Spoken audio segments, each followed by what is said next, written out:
So if you're brand new to badminton or just play for fun, these 3 tips will help you build a better foundation to improve your game. So these 3 tips we're going to be giving you are 3 common mistakes we see amongst new badminton players or players who've just got that bad technique ingrained in their system. So Dean, what's their first tip? So I think number 1, what we're going to look at is contact point, particularly when we're looking at players towards the back of the court. And what we see a lot of when people just start playing is that they hit the shuttle quite low. Yeah. And the main reason people do this, and it's something that's often overlooked, it's as simple as it is closer to their eyes. So it means they get more success to start with because it's easier for them to hit. Now, the problem we have with this obviously long term is that you don't generate much power because you have a shorter lever system. And also when it comes to hitting the shuttle in a downwards direction, such as smash or drop shot, we cannot get any angle because our contact point is too low. So Dean, you mentioned this low contact point, but what does that actually look like? So it'll probably be that the elbow sits quite low on the body, and as a result of that, the racket head almost level with my head or ever so slightly above. And then the other thing that we sometimes see, David, is the grip. Yeah. And people use what's called panhandle grip, which is where we're kind of grabbing the racket from behind the grip here. And the reason people do this is A, they might not know the correct grip, but B, they have high success because the strings point forward. So there's very little that can go wrong. So I think the main thing there is that we often see those two combined together. Yeah. If you've got that wrong grip, we're typically seeing you contact quite low. You can still do that with the right grip, but the main thing is you're then really restricting the amount of your body you're using to hit the shuttle. We can't get this big rotation we talk about, and it's very much just using this arm. And I think it goes back to if it's someone that's just started playing the game, they may feel comfortable keeping the rally going. Yeah. And with this contact point, it's close to their eyes, with the grip, they have that. So let's move on to the fix for this, Dean. Where do we start? So probably best to start with the grip. Now, generally, if you hold your racket with your non-racket hand in front of you, then what you're trying to feel is that you're coming around the grip, almost as if you're shaking hands with the racket. And now you'll see is that we're very much holding the racket side on, where you can't really see the strings.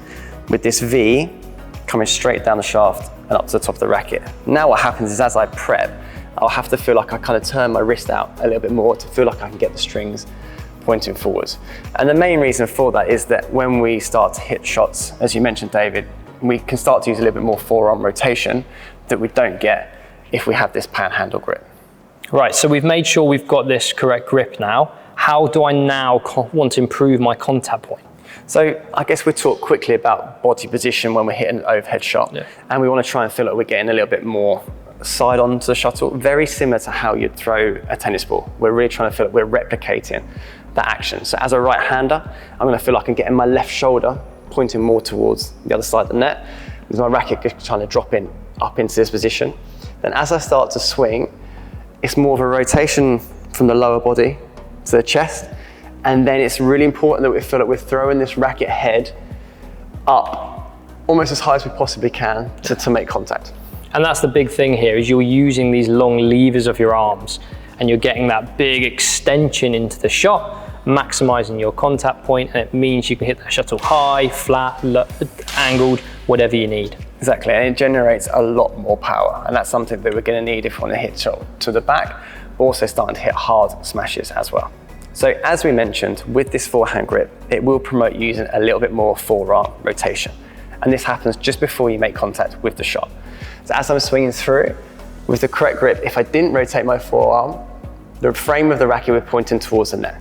And instead, just as I'm about to make contact, I rotate my forearm, which now promotes the strings pointing in a much more forwards direction. So tip number 2, Dean, what are we looking at? So we're going to be looking at the backhand grip. What we find, particularly people that just start playing badminton, is that they play with the same grip on both sides. And the reason particularly it's such a big issue on the backhand side is it can cause to wrist problems. We've had lots of people come to us saying that they're struggling with their wrists, and within 30 seconds of a knockout, we can see why. So what we kind of see is that people have this, what we call like a bow in wrist position here. And the reason is because they're basically holding the racket in a forehand grip. So when they come across the body, they get this issue here. And this is a very weak position. It's not to say you can't hit the shuttle this way, it is possible, but again, very difficult to generate power, and you're putting a lot of unwanted stress through the wrist. So you mentioned that we don't want to be using the forehand grip on this side. So what grip are we using? So if we hold our racket in our non-racket hand, but this time the string's going to be pointing straight up to the ceiling.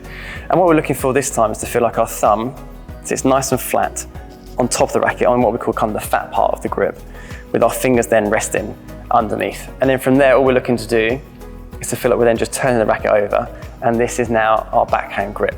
Now hopefully what you can see now is my wrist is in a much stronger position, which allows me to work the wrist this way to create more power.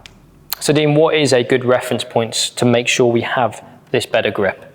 So I guess we're probably looking to feel that the wrist is in almost a flat position, and it's almost running straight from our elbow down to our wrist. If we feel like we're getting this action where we're running down, the hand almost runs off, we know that we're kind of back into this bowing position. So it's really important that we keep it in a nice straight line, and that's going to help you generate that power. So a nice drill that you can do anywhere with a little bit of space is just to practice changing between the forehand grip and the backhand grip. So you can come under for a forehand lift, change the grip, backhand lift, and just keep making sure that you're rolling that grip between the fingers. So tip number 3, and we're moving on to a bit more of a tactical one here. Yeah, it's one that we see particularly at sports centres or people that are just playing a little bit more socially, and it tends to be the rally one where both players are standing in the middle of the court, patting at each other, and sometimes kind of counting how many shots in a row they do. Yeah. Now, the reason that becomes such a problem is that badminton, obviously you have quite a big court. The idea is that we're tactically trying to feel like we are moving our opponent around as much as we can within the whole court that we have available. Now, if you're someone that does like to count your top score, what I'd recommend is maybe still do that, but make it hard for each other. Make sure we're moving everyone front, back, side and side, and it will help you develop your game much quicker. And yes, this can be fine when you're just having a nice little knock-up, but what we tend to see is that this actually gets a bit too ingrained in your system. So when you actually go for matches, you're almost ingrained trying to find that person on the other side of the court instead of trying to find the space. And this is also going to allow you to develop and understand a variety of different shots. A drop, a clear, a net shot, a lift. All of these shots are required in badminton to make sure you move your opponent as much as possible. So what I'd recommend doing instead is a nice routine called lift, drop, net. It will allow you to practice more shots and start to learn to move your opponent more. Player A will start with a lift, player B will play a drop shot, player A will play a net shot, and you'll continue this sequence alternating roles. So we hope you've enjoyed watching this video, and we've covered 3 tips on how to build a better overhead technique, reduce the chances of you getting injured on your backhand side, and start to build up your tactical awareness. And as always, please hit the like and subscribe button so you don't miss out on any of our future content.